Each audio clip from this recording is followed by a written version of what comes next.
पुराने होटल में हुई अजीब घटनाएं, एक रहस्यमयी कहानी। शुरुआत, सुनसान रास्ता और रहस्यमय होटल। अजय एक फ्रीलांस फोटोग्राफर किसी प्रोजेक्ट के लिए दूसरे शहर जा रहा था। रात गहराती जा रही थी और घने जंगल के बीच सुनसान रास्ता उसे बेचैन कर रहा था। अचानक उसकी कार बंद हो गई। चारों ओर अंधेरा और सन्नाटा था। उसने मोबाइल निकाला लेकिन नेटवर्क गायब था। मदद की कोई उम्मीद नहीं दिख रही थी। तभी दूर सड़क के किनारे एक पुराने होटल की हल्की रोशनी चमकती दिखाई दी। होटल का नाम था होटल सनराइज, लेकिन उसका हाल देखकर नाम बिल्कुल उल्टा लग रहा था।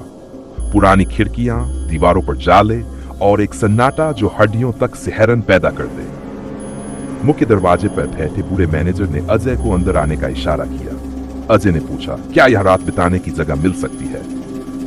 मैनेजर ने बिना कोई जवाब दिए एक चाबी थमाई और धीमी आवाज में कहा, कमरा नंबर, लेकिन कोई भी आवाज सुनो तो बाहर मत आना। मैनेजर का ये अजीबोगरीब व्यवहार और कमरा नंबर ट्रेंड सुनते ही अजय का मन आशंका से भर गया, लेकिन थकान के चलते उसने ज्यादा सवाल नहीं किए। कमरे में कदम रखते ही एक अजीब सी ठंडक ने उसे घेर लिया। दीवारों पर पुराने धब्बे, फर्श पर जंग लगे निशान और कमरे में हल्की सी सड़ी गली गंध। अजय ने जैसे ही बैग रखा, उसे लगा कोई उसकी परछाई के पीछे खड़ा है। वह पलटा, लेकिन वहां कोई नहीं था। रात का पहला पहर जैसे तैसे गुजरा, लेकिन जैसे ही घड़ी ने आधी रात का समय दिखाया, कमरे में अजीब घटनाएं शुरू हो गई। खिड़कियां अपने आप खुलने बंद होने लगीं। अलमारी के अंदर से किसी के फुसफुसाने की आवाजें आने लगीं। अचानक बाथरूम की लाइट छपकने लगी और शीशे पर लाल रंग से लिखा था, भागो नहीं तो मारे जाओगे। मौत का कमरा और होटल का सच।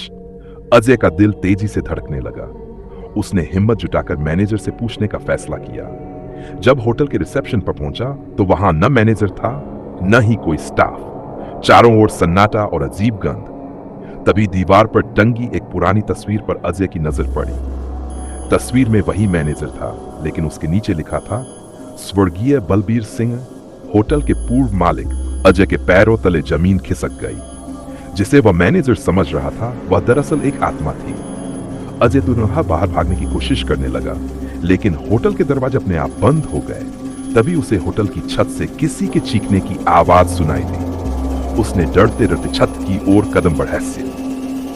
छत पर पहुंचते ही अजय को वहां एक महिला की आत्मा दिखाई दी। सफेद साड़ी पहने, खुले बाल और लाल आंखें। वह बार बार कह रही थी, मुझे इंसाफ चाहिए, मुझे इंसाफ चाहिए।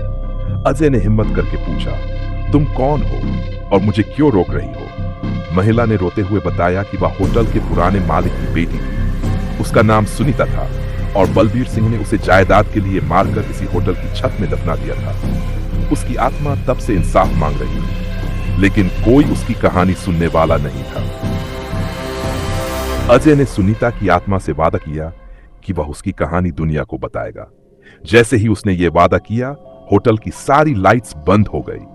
जब लाइट्स वापस आईं, तो अजय खुद को होटल के बाहर पाया। उसकी कार अपने आप ठीक हो चुकी थी। अजय ने तुरंत वहां से निकलकर पुलिस को सूचना दी। जब पुलिस ने होटल की छानबीन की, तो छत से सुनीता के कंकाल मिले। बलबीर सिन्हा के काले कारनामों का सच सामने आया और सुनीता की आत्मा को शांति मिली। अजय ने इस घटना को सोशल मीडिया और अपने चैनल पर शेयर किया। यह वीडियो वायरल हो गया और लोगों को इस बात पर यकीन हो गया कि आत्माएं भी इंसाफ मांगती हैं। अजय की यह कहानी न केवल रहस्यमयी थी, बल्कि एक चमत्कारिक अंत के साथ इंसाफ की जीत भी थी। यह कहानी हमें सिखाती है कि चाहे सच कितना भी दबा हो, अंत में वह उजागर जरूर होता है।